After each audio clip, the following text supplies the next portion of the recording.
Hello, everyone, and welcome back to another edition of the El Calvario podcast. I hope you all have been enjoying the last few weeks that we've been putting out this content. I know we've been talking about relationships and really different types of forms of that. And today we're going to continue talking a little bit about that, more or less in that theme. But before we get into that topic, I'm joined once again by Pastor Andres Suarez. Mm-hmm. This time I put a little more Spanish sound into it. How you been so far? I've been doing good. You know, I went to Atlanta this weekend, and I'm old, so I feel like I'm still recovering, and it's Friday right now. But yeah, it was a good trip, and happy to be home. So back in the day, I guess you still travel. Yeah. Would you say before then it was easier to go out and preach maybe a weekend and come back and just get right back into things? I mean, I didn't have little kids at home was one thing, and then two, I just had more energy, so I could just keep going. Now I need to recover. And it's hard to recover because you have work to do at home too. Yeah. Yeah. So you'd say then more or less that happened when the kids happened? Or when did the energy start dropping? My energy level dropped first when I was 30. That was my first son. Then my energy level dropped again when I was 35, which I had both kids at that point. But yeah, it's just never come back all the way. So it really is true. Once you hit 30, it starts plummeting. I mean, really bad. It starts. Well, that's not what we're talking about today. Yeah. We're not talking about that. Again, we're talking about relationships. And before we get into it, I did want to just mention a few things. First off, I encourage you all just to continue to subscribe, to follow us, like us on whatever podcast platform. If you watch us through Facebook or YouTube, feel free again to share those through those media outlets or whatever platforms you guys use. And I don't really know for people that are watching, but we do have a new table. Yeah. It's a nice table. Hey, when are we going to get our contract with Spotify like Rogan? I don't know. That's the goal. We got to get a few more listeners, I think, before we get there. So we got a new table here. Feels like some new energy now because of it. Also, something I haven't really pointed out or haven't brought up. It's interesting being in front of the camera. Before, previously, I was the one that was behind, kind of producing and recording. Yep. So it's a completely different view now being in the front and hosting. Yeah. Hopefully people have been enjoying it. I know it's been definitely a fascinating experience, something different. Yeah. And hopefully we can just improve from there. Yep. With that being said, let's get into this topic then. So this month of February, I guess now this one will be coming out in March. Yeah, the first week of March. Bleeding a little bit over into the next month. But we're talking about relationships, just talking about different forms of that between spouses, dating, this and that. But today we wanted to focus on, I guess you could say, a relationship with God. Yeah. Right? Which is just being single. Yep. We're talking about being single. What can you tell us a little bit about that then? Well, first reason I wanted to talk about this is because in the church, we tend to focus on the marriage stuff. But being single is an option on the table. Yeah. And in fact, it's even encouraged in the Bible. And so the marriage chapter, 1 Corinthians chapter 7, actually deals a lot with being single as well. And so sometimes that group of people in the church is kind of skipped over, which is why I want to talk about it today. Yeah. So I guess I should start by saying, I mean, I'm guessing most people know what that means, but what exactly does being single mean? Well, biblically, it's a twofold thing. Obviously, you're not married, but also you are somewhat, I shouldn't say completely, but you are somewhat free from lust. And so because of that, you don't necessarily have a need to get married. So, yeah. So then let's get a little bit more. What exactly does the Word of God say then according to being single? So 1 Corinthians 7, verse 7. So this is actually one of those instances where the Spanish Bible is a little more clear than the English. But it does say here, and I'm going to read from the Amplified Bible, Paul writes, I am saying this more as a matter of permission and concession, not as a command or regulation. So this is a good idea. I'm not making it mandatory, but I wish that all men were like myself. And it gives in the Amplified Bible, it gives a little note there, in this matter of self-control. But each has his own special gift from God, and that's a key phrase there. One of this kind, one of another. And then verse 8. But to the unmarried people and all the widows, I declare that it is well or good or advantageous or expedient or wholesome for them to remain single even as I do. And then verse 9, but if they have not self-control, that's restraint of their passions, they should marry, for it is better to marry than to be aflame, or the King James says to burn, with passion or tortured continually with ungratified desire, referring to sexual lust. Okay? So that's what Paul says on the matter. I wish everybody could be, and he goes on later in the same chapter, getting into verse 32, he explains why he wishes everybody could be. Mm-hmm. Because when you are married, your life becomes infinitely more complicated. You know, that we also have in the Corinthians, the love chapter. You know, while it is very romantic, love is patient, love is kind, it's also exhausting, or can be exhausting. Yeah. You know, and so he goes on to explain that, yeah, if you are single, you can devote yourself to this, you can devote yourself to that, specifically focusing more on the ministry side of things. You can do that, but the second you get married, your focus now became split, because it is biblical and honorable to take care of your wife and then later when you have kids. Mm-hmm. You need to. You need to make sure you're investing over here, your heart and your time and all that are here in the home. But if you don't have that, then you have freedom to do ministry. You have freedom to live your life. That's really what he gets into. And so it's important that people know that that's an option on the table. Yeah. You're not obligated to get married. Now, again, he does make it clear. If you got the lust and you can't control it, and I like the Amplified Bible, the way it says, better to be aflame with passion and tortured continually. That's a key phrase. With ungratified desire. Yeah, if you can't control yourself, with the majority of the people can't, get married. That's what he's saying. But if you have this thing, which the Spanish Bible calls el don de continencia, and why it's important that he says in verse 7 that all of us has a gift, roughly translated would be the gift of singleness. If you have that, don't feel forced by society or anybody else. If you got that, then buddy, stay single, because your life will be infinitely easier, is what Paul's trying to get at there. So then why do you think there is that sort of like misconception that being single is almost like a bad thing?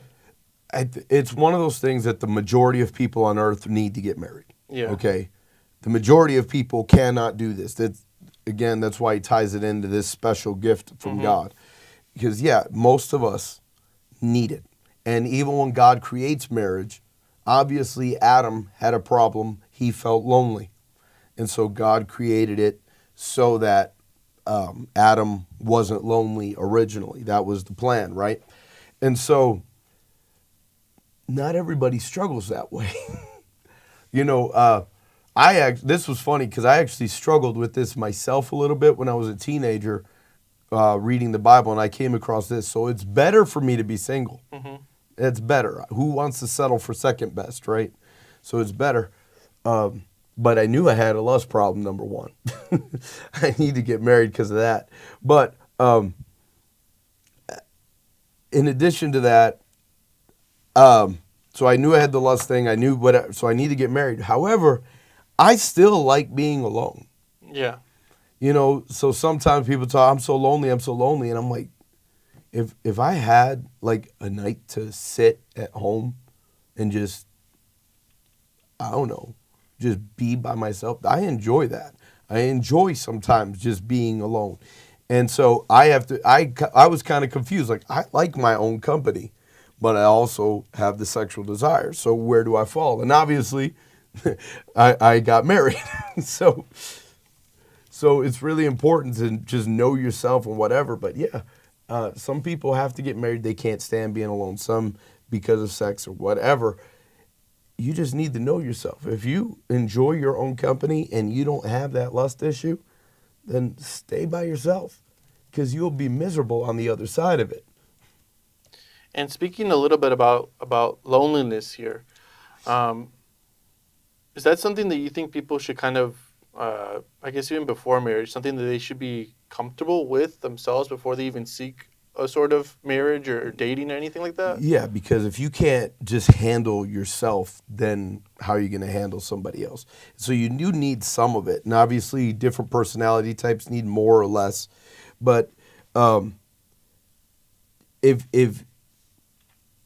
you get married just for the companionship, just to have somebody there, and instead of, well, I'm okay with me and I want this person in addition to, you, and maybe I shouldn't phrase it this way, but you've introduced like a drug to your system. I need this. I'm dependent on this and this alone. Yeah. Instead of, well, I want this, which when you get married, you should have a want instead of a need. You know what I mean? Yeah. The need means I lost all my rights and I'm here and I'm stuck. The want is you are joining, or we are joining, I should say, our lives together. So then kind of talking a little bit about that, and it was going to be something else that we're going to touch on earlier, but then, so what happens if you do get married, I guess when you can say when you're not supposed to? Yeah. Well, the funny thing about it is that there's verses in the Bible that warn about getting married outside of the will of God, marrying the wrong person, those kinds of things. And yes, they tend to focus on the man, but remember, in general, up until modern times, in 90% of societies around the world, it was always the man choosing. The women didn't always have much agency in the situation. So in the Bible, we will find verses that talk more to the man than the woman, but the concepts are the same. And so one of my favorite, I'm going to tell a quick story, and then I will actually get into what the Bible says. I was dating a girl everybody told me was great. And I told that story the other day, right? So I'm frustrated as all get out. I literally have a knot in my back that didn't go away till the day I broke up with her, and that's real life, okay? And so one day I'm just ultra confused. God, I don't get it. Everybody's saying this is great. I'm miserable. So I did that thing that you're not supposed to do because it's stupid. You took my Bible, put it up on its spine, God talked to me, and I just dropped it open like that, right? And I read the verse, and it came out Proverbs 11. A beautiful woman who lacks discretion is like a gold ring in a pig's snout, which that's out of the New Living Translation. So I tried this with a few different Bibles, okay? And every time I kept doing it, I kept coming across that verse, and I'm like, oh, so yeah, it might be attractive to everybody in the world, but she doesn't have discretion. She's like a pig with a ring in her snout. So got to get out of this. And so, yeah, I know that's, everybody says they don't do it, but somebody has done it at a certain point in their life. God talked to me and just dropped the Bible open. But God did that day. He really did. He made it abundantly clear that why this wasn't working. So then how do you know that you're in sort of that situation where maybe I shouldn't be with this person? Because a lot of times people are almost with the mentality, well, I'm with this person and now I don't see a way out, right? Like I got to stick with this. Yeah.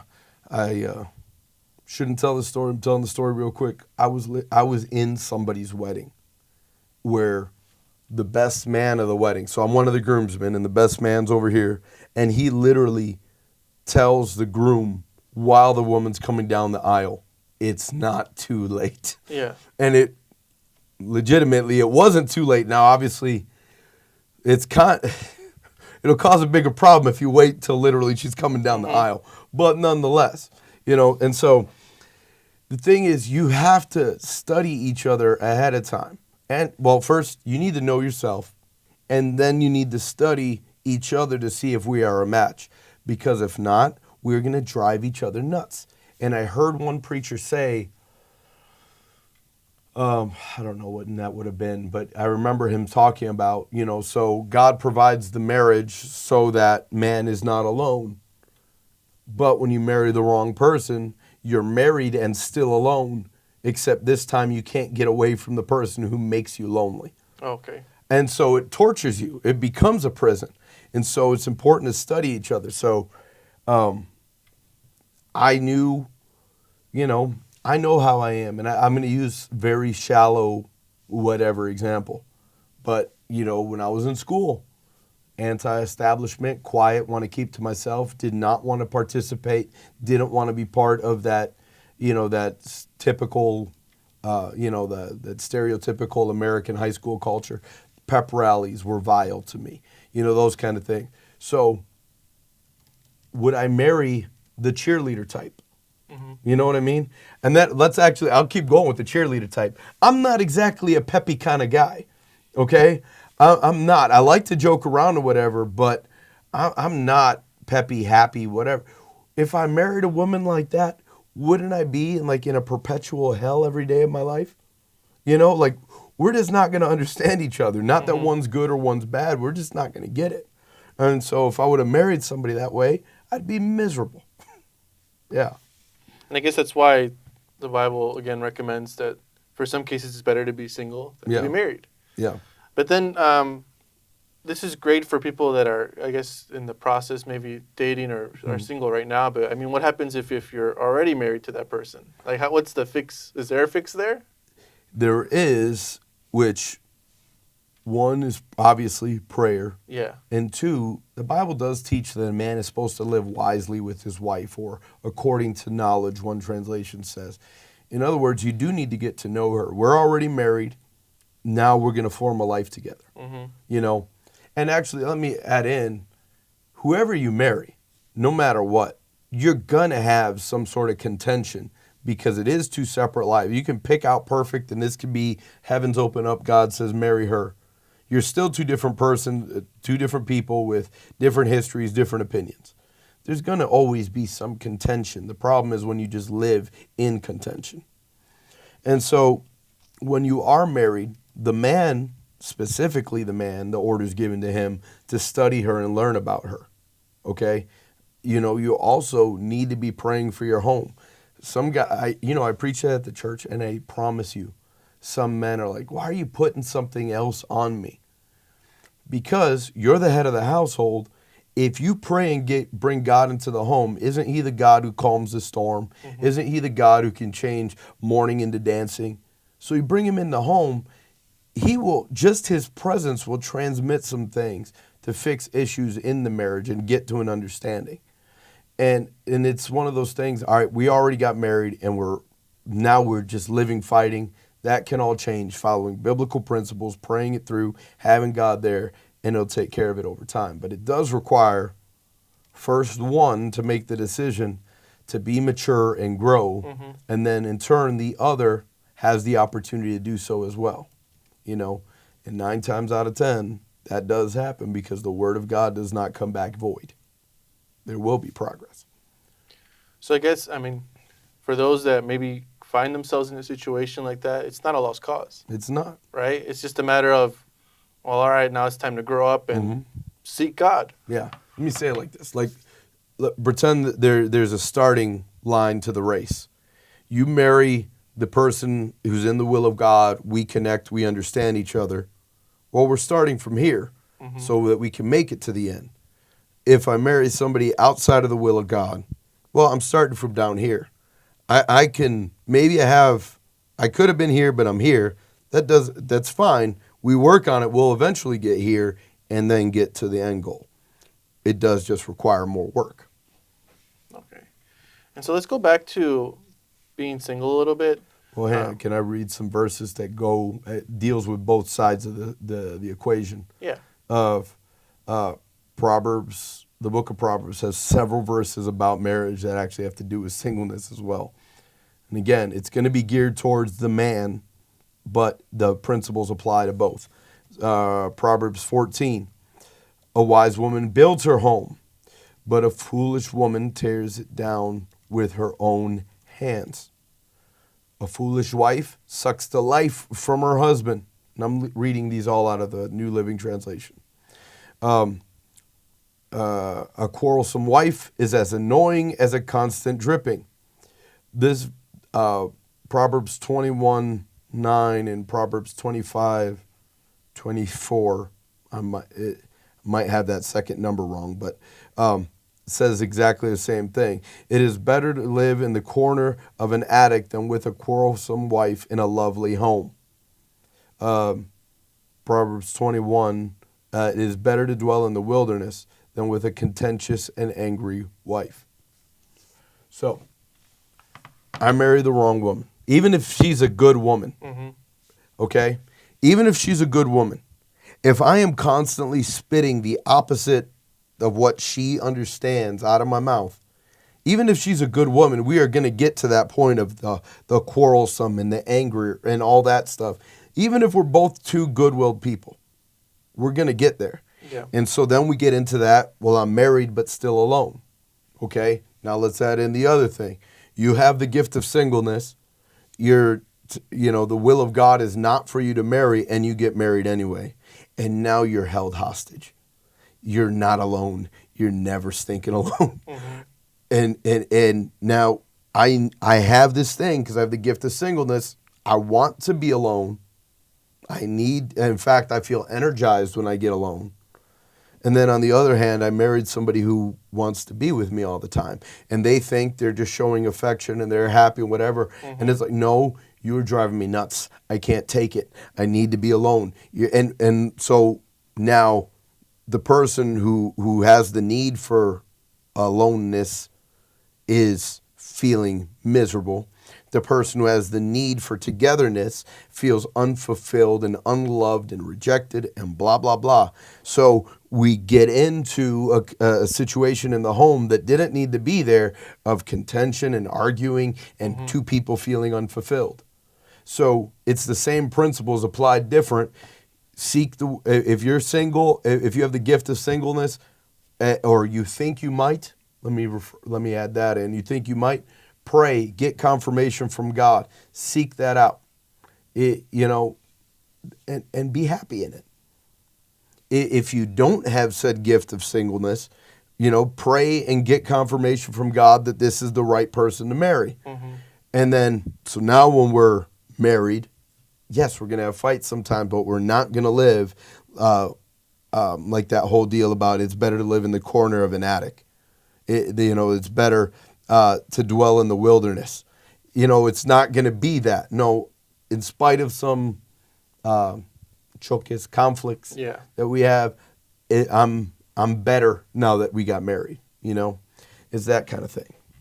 And so just one final question here because the time quickly goes by. Yeah.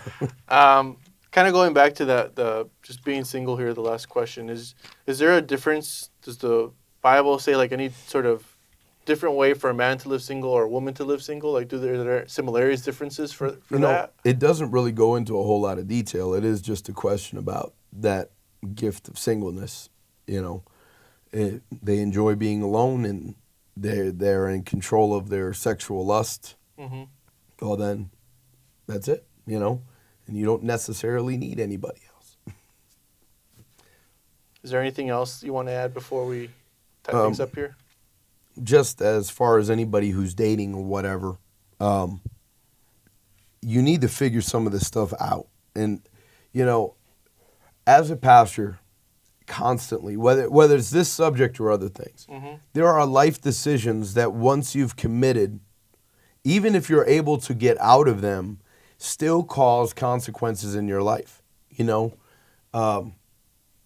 And so it is better to get in the Word of God, pray something through, speak to a man of God, and the man of God who doesn't just give his opinion, but goes to pray it through himself to get a confirmation from God from now a third party, unrelated and what's the word? He's not going to deal with the consequences or the benefits of the thing. So he doesn't have emotion in it. So we get the confirmation through the prayer, through the Word, through the man of God. Then make life decisions. Don't do it just, I think this way or that way. That's the Book of Judges mindset. It's right in their own eyes, and every time it ended bad. And so as far as this subject goes, whether being single or getting married or knowing who to marry, it's very important that you know what you're doing ahead of time. Because once you're stuck, either way, you're stuck. Yeah. So, at the end of the day, being single, not so bad. Yeah. Right? Again, if you can stay single, and if you're happy with it, then stay single. right? There's no need to force a marriage that shouldn't even happen, I guess you could say. Yeah. Thank you, Pastor, for that word and that advice. Hopefully people listen and take that into consideration for those that may be feeling like, oh, I need a date or I need to get married, that, hey, slow things down, you know? And with that, kind of tie things up here for today. I want to thank you all again for joining us, for listening. And again, I ask you for just please continue to subscribe, follow, like, share, do whatever you need to do on whatever podcast platform you listen on. And until next time, have a great day.